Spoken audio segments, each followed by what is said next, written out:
थी।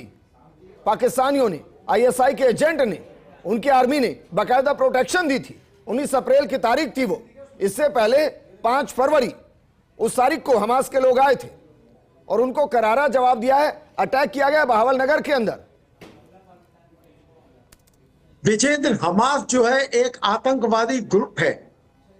देश उनकी मदद नहीं कर रहा। वो एक हमास आतंकवादी ग्रुप जो अपने फिलिस्तीन को नहीं बचा पाया इजराइल से, उससे उम्मीद रख रहे हैं कि वो इनकी मदद करेगा और इनको सहयोग करेगा। शर्म की बात है कि एक देश एक दूसरे देश के आतंकवादी ग्रुप से, जो कि बुरी तरह अपने देश को नहीं बचा पाया फिलिस्तीन को, और इजराइल ने पूरा काबू कर लिया, उससे बात कर रहे हैं। इससे बड़ी शर्मनाक बात किसी फौज के लिए और क्या हो सकती है।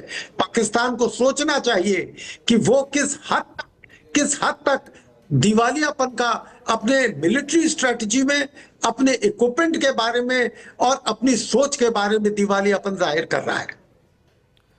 चलिए सर, वापस मैं आपके पास आऊंगा। और इकलेवा, क्या वाकई में प्रधानमंत्री मोदी के नेतृत्व में जो सेना है वो आजादी के बाद से जितने जख्म पाकिस्तान ने आतंक के जरिए दिए हैं, क्या उनका हिसाब पूरा करने की तैयारी करी है? क्योंकि जितनी जगह अटैक अभी तक किए गए उनके ट्रैक करते हैं तो कहीं ना कहीं बाकायदा फुटप्रिंट उनके साथ मैच करते हैं जिन्होंने हिंदुस्तान को जख्म दिए।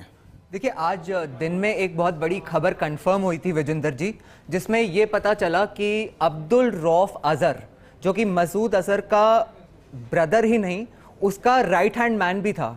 मसूद अजहर जो है वो सिर्फ स्ट्रेटेजिक, मतलब वो सारी स्ट्रैटेजीज करता है, लेकिन जो सारी इम्प्लीमेंटेशन, प्लानिंग, एग्जीक्यूशन होती है वो अब्दुल रऊफ अजहर की थी। IC-814 की हाईजैकिंग का मास्टरमाइंड था। और उसके अलावा वो, जो आपको ध्यान होगा, 2002 में जो फेमस एक जर्नलिस्ट की बीहेडिंग हुई थी डैनियल पर्ल की, वो डैनियल पर्ल का भी, उस बीहेडिंग का भी मास्टरमाइंड वही था।